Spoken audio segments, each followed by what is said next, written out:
Coucou les bronies et bienvenue. Aujourd'hui, 12e épisode de la saison 5, Amending Fancies. Alors, tandis que Twilight Sparkle se repose dans son château, Spike vient la voir et lui fait remarquer l'époque où elle n'était pas encore princesse de l'amitié, époque où elle n'était pas une si bonne amie, et même, je pense, on peut le dire, un bien piètre exemple en termes d'amitié.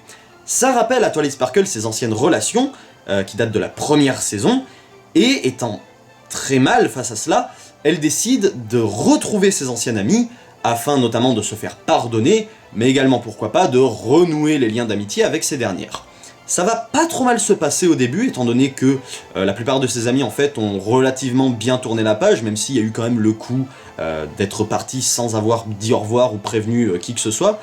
Mais pas tant que ça en fait, parce que, comme elles le font bien remarquer, Twilight Sparkle à cette époque n'était justement pas une très bonne amie, elle était plongée dans ses bouquins, et donc ses amis ne l'avaient pas pris personnellement, voilà, elles n'avaient pas été plus choquées que ça. En revanche, une de ses amies l'a très mal vécu en fait, ça va être le point central de l'histoire, et contrairement à ses autres amis qui n'ont aucun problème avec cela, et se marrent même face à Twilight qui s'excuse de les avoir laissés comme ça sans les prévenir, et d'être partis, et potentiellement d'avoir laissé un vide dans leur relation et tout, enfin... Voilà, elles l'ont totalement bien vécu, et il n'y a pas eu vraiment plus de soucis que ça. En revanche, une autre amie de Twilight Sparkle, qui est vraiment comme Twilight Sparkle avait pu l'être à l'époque, le vit très mal. L'épisode est très intéressant, et je me dois de dire que ça arrive que voilà, peut-être des fois on dise « Ouais, cet épisode il était génial » ou quoi, « Ouais, c'est vraiment très bon ». Tout est relatif, cet épisode-là est vraiment excellent. Pourquoi ? Alors, l'épisode est centré autour de Twilight Sparkle, qui déjà, je trouve, est beaucoup plus intéressante qu'elle avait pu l'être justement au début de la série. Je dis ça parce que ça me fait repenser au début de Twilight Sparkle dans My Little Pony, et le personnage a quand même eu une sacrée évolution à travers la série. Je pense que personne ne peut nier cela. Après, on est en droit, bien sûr, de ne pas aimer un personnage par défaut, mais je trouve qu'elle devient beaucoup plus intéressante au fil du temps, puisqu'à la base, où elle avait pu être juste très carrée, très... strict, on va dire, et très, voilà, les plannings, tout ça. Bien sûr, tous ces éléments sont restés, mais elle s'est beaucoup diversifiée avec le temps, et je trouve, bien sûr, cela beaucoup plus, du coup, intéressant. On a beaucoup plus de facettes du personnage, beaucoup de nouvelles choses, et c'est quand même assez... le choix, en fait, de montrer Twilight Sparkle dans cette nouvelle position, et de faire face, indirectement, à ce qu'elle-même était à l'époque, je trouve ça vraiment intelligent. Et au-delà de ça, ben, j'avais déjà remarqué un élément qui m'avait quelque peu fasciné à l'époque, c'était vers la fin de la saison 4, le coup de se référer au Cerbère qui garde la porte de Tartarus, qui était un élément qui avait, entre la saison 4 et la saison 2, il y avait plus de 2 saisons d'écart entre le moment où Tyrek en fait s'enfuyait, et par rapport à Cerberus qui avait quitté son poste. Et en fait, ça c'est quelque chose qui m'avait fasciné parce que je me disais, waouh, comment des gens qui sont pas fans peuvent se rendre compte d'un tel détail qui a quand même une importance quelque part capitale, même si c'est pas grave si on n'a pas suivi, ça reste capital. J'avais trouvé ça assez, voilà, moi j'étais resté assez bouche bée de se dire, ah ouais, quand même, il y a un sacré écart.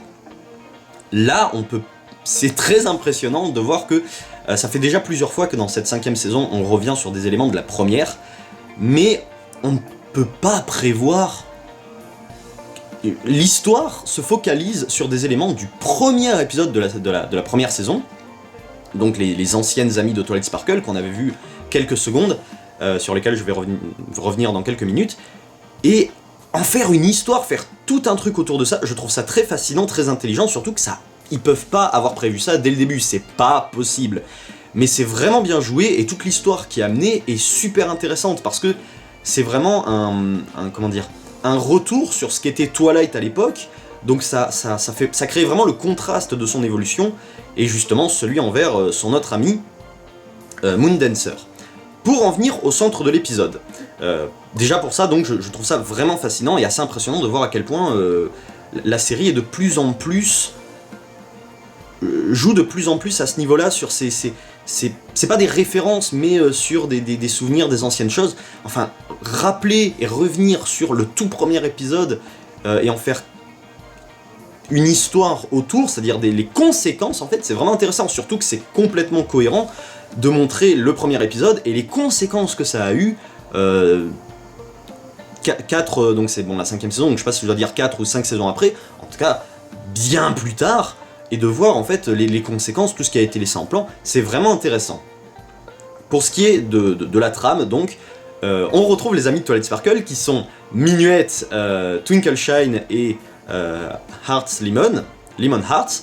On ne voit pas Lyra Heartstrings, alors comme on a pu bien profiter de Lyra dans Slice of Life, c'est pas très grave, moi j'ai été comblé par le fait qu'on ait Minuet, étant donné que j'adore ce personnage, donc forcément j'étais un peu aux anges que Minuet soit un personnage mis en avant dans cet épisode, surtout que peut-être c'est parce que je l'aime, mais j'ai trouvé qu'elle était elle est clairement pour moi celle des trois qui est la plus mise en avant, sachant qu'à l'inverse je crois que j'ai trouvé que c'était, je pense, Lemon Heart qui est la moins mise en avant des trois. Mais non, le trio fonctionne vraiment sympa, les voix sont cool, je reviens vite fait sur ça. Lyra Heartstrings, avec du recul, je trouve pas qu'elle a la meilleure voix dans Slice of Life. Simplement parce que j'ai vite reconnu en fait que c'était Rainbow Dash, et selon les moments je trouvais que ça marchait bien, mais pas tout le temps. Bref, là le trio je trouve qu'il fonctionne vraiment bien, les voix sont sympas, Minuet je trouve qu'elle est juste comme il faut, et je trouve que c'est fait de manière intelligente. Pour moi ça n'est pas du fan service, ça n'est pas simplement parce que oui effectivement les personnages de fond deviennent réellement des personnages secondaires, là on parle de mise en avant, mais effectivement elle est bien présente, mais pour moi là ça n'est pas du fanservice, c'est cohérent avec l'histoire, c'était présent dans le premier épisode, c'était les anciennes amies de Twilight, je trouve ça totalement cohérent, et toutes les blagues qu'ils en font avec, sur le fait qu'elle passe à Ponyville, et que en fait voilà, elles viennent, et que genre Minette connaît Pinkie Pie, ces petites blagues sont assez drôles, voilà, les allers-retours, c'est Lyra qui va à Canterlot, ou elles qui viennent, c'est assez drôle, et en plus ça rend cohérent, encore une fois, le fait que ce soit des personnages de fond qui sont présents à Ponyville. J'aime beaucoup ces petites blagues qui donnent en fait indirectement de la cohérence à la série, mais du coup c'est un peu... prendre ce genre de choses pour en faire des petites blagues, je trouve ça assez amusant et encore une fois plutôt intelligent finalement. Mais j'aime beaucoup le fait que pour moi ça n'est pas du fanservice. Slice of Life était clairement du fanservice à donf, c'était vraiment le 100e épisode et c'était on va faire tout ce que les fans aiment. Là pour moi ça sert l'histoire, c'est cohérent et donc je trouve ça quelque part plus appréciable, mais en tout cas de manière différente qu'on avait pu voir dans Slice of Life par exemple.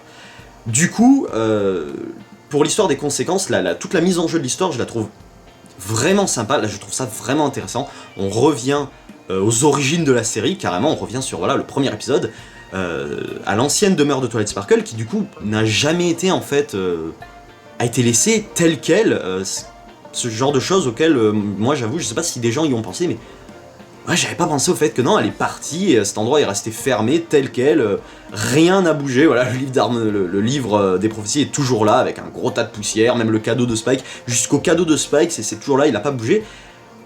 Mais il faut s'en rappeler quand même, je veux dire, il faut se rappeler du premier épisode, et ils ont vraiment poussé ça loin avec le souvenir de Twilight, donc ils ont remis telle quelle la scène de la saison 1 où ses amis lui disent qu'elles vont à la fête de Moondancer, vraiment des petites touches comme ça, donc c'est vraiment bien fait, et j'adore l'idée de revenir sur quelque chose auquel on n'a jamais prêté attention, et faire toute une histoire autour, avec montrer en fait quelque chose de beaucoup plus grand, avec des conséquences, des choses, enfin, c'est vraiment intéressant. Du coup on revient quand même sur le passé de Twilight Sparkle, et plus au-delà de ça, le passé de Moondancer, que comme je l'ai dit, et, on va quand même y venir, hein, mais c'est le personnage central de cette histoire. Et du coup, voilà, toutes ces petites touches, j'ai bien aimé. À l'école, quand elles sont en pluche, alors bien sûr, ce sont toutes des licornes, forcément. Mais voilà, ces petites choses sont assez intéressantes. Et du coup, pour en venir au point final de cette histoire, Moondancer, qui est un personnage vraiment intéressant, et j'ai trouvé l'épisode assez beau autour de ce personnage, car... comment, sur un simple malentendu, sur une chose aussi bête, on peut...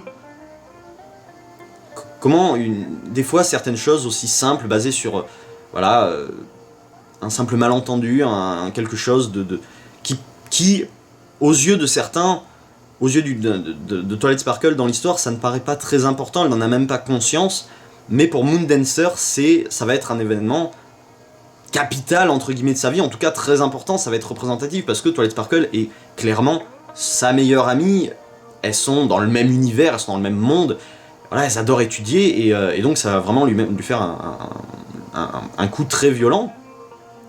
pour son moral, en tout cas pour sa façon de penser au niveau de l'amitié et ses amis.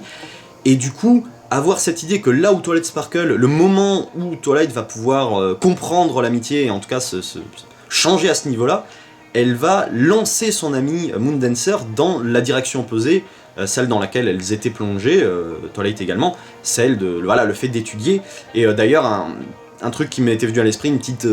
ça m'amusait un peu, mais il le cite directement dans l'épisode, du coup, c'est étudier pourquoi, et en fait, elle le dit clairement, en fait, elle étudie pour étudier, elle étudier pour l'amour de tout ce qu'on peut apprendre. En fait, il n'y a pas d'autre but. J'aimais bien cette scène où on lui demande alors tu vas être prof, et voilà, en fait elle dit non, absolument pas du tout, voilà, en fait c'est uniquement par passion, c'est sa vie, quoi.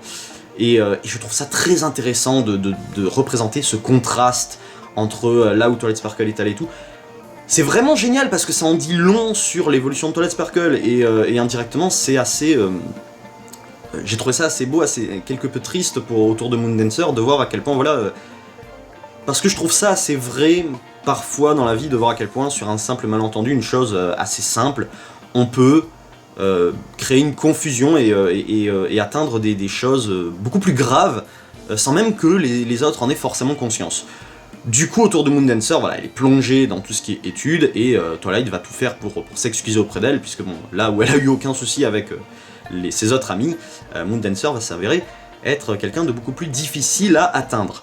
En tout cas, vers la fin, elle utilise son arme secrète, qui est encore une fois Pinkie Pie, qui, je trouve, revient assez régulièrement dernièrement. Mais bref, dans l'idée, ce qu'elle décide à la base de faire, c'est de se faire pardonner en reproduisant la fête qu'elle avait fait à l'époque. Là où je trouve ça sympa aussi, c'est que, évidemment, ça ne marche pas comme ça, et merci que ça ne soit pas aussi simple, que les choses ne... Voilà, ça c'est un bel exemple de... Non, ça n'est pas aussi facile, il ne suffit pas des années après de revenir, de se pointer et de dire « Ah, on fait comme si rien ne s'était passé, on arrange, voilà, on refait pareil, tout va bien. » Non, ça n'est pas avec ça qu'elle l'attend, enfin ça n'est pas comme ça qu'elle va résoudre le problème, bien que, en fait, voilà, elle réussisse simplement à lui montrer que ses amis sont toujours là, à lui expliquer quand même, à éclaircir un peu la situation. Bref, ça fonctionne vraiment bien parce que là, c'est beaucoup plus subtil et beaucoup plus vrai. Je trouve qu'en fait l'épisode est relativement juste dans ce qu'il fait, et les thèmes abordés, mais ils sont vraiment géniaux. Ça n'est pas joué au fanservice, c'est tout est pour l'histoire, pour la cohérence du truc, et pour un épisode qui est quasiment centré autour de Twilight Sparkle, même si le centre de l'histoire, comme je l'ai dit, c'est Moondancer, ça marche vraiment bien. Donc j'ai été très fasciné par cet épisode pour ce qu'il peut raconter, les thèmes abordés, et au niveau, comme je l'ai dit, de ce contraste, c'est vraiment intéressant, surtout que je trouve que ça mérite de faire réfléchir quelque peu. Et juste en termes de souvenirs, de revenir sur des choses, tout ça, non, c'est vraiment cool. Après, de toute façon, comme je l'ai dit, moi, minuette à l'écran, mais je suis aux anges, quoi. Je suis vraiment aux anges. Alors après, Twinkle Shine, Lemon Heart, tout ça, pas de soucis, mais juste quand elle a dit Minuette et qu'on est allé chez Minuette, top niveau. Sinon voilà, pour le reste, au niveau des quelques détails, j'ai pas forcément grand chose qui me vient à l'esprit, j'ai été vraiment marqué par l'ensemble de l'épisode en termes narratifs, etc. Vraiment, toutes ces choses, le fond, qui est vraiment énorme face à la forme. Bien que, 2-3 détails, comme je sais pas, j'avoue, je me suis marré sur... j'ai vraiment retenu le coup de sabot dans la porte où elle la traverse, des petites choses comme ça, voilà, mais... rien de particulièrement notable, c'est vraiment au niveau du fond, c'est assez beau, c'est bien conçu, là voilà, ça marche bien, c'est quand même chouette d'avoir un truc qui fonctionne bien, et qui a le mérite d'être... on est là, voilà, juste de se dire... j'y aurais pas pensé, voilà, toute une histoire basée sur ça, revenir sur des événements, les conséquences de ces événements, tout ça c'est vraiment sympa. Et du coup pour conclure, cette fameuse photo, comme disait Spike, qui disait qu'elle n'a aucune photo d'avant sa rencontre avec les Main Six, en fait, donc avant son arrivée à Ponyville, qui avait aucun souvenir ou quoi que ce soit, je trouve ça très beau, qu'en fait, le cadeau de Spike, du coup, quel était ce cadeau au-delà du nounours, même si je pense que du coup il y avait 2 cadeaux, je sais pas vraiment, mais je trouve ça très beau du coup qu'on ait finalement ce cadeau, et que ce soit une photo en fait de Moondancer avec toutes ses amies, Twilight Sparkle comprise, qui est en train de lire un bouquin. Donc je trouve ça bien parce que voilà, comme j'ai dit, c'est très juste, mais c'est vraiment beau, et ça vient voilà, terminer un peu cette histoire qui est vraiment sympa. Et Moondancer est un personnage assez intéressant, donc un peu le...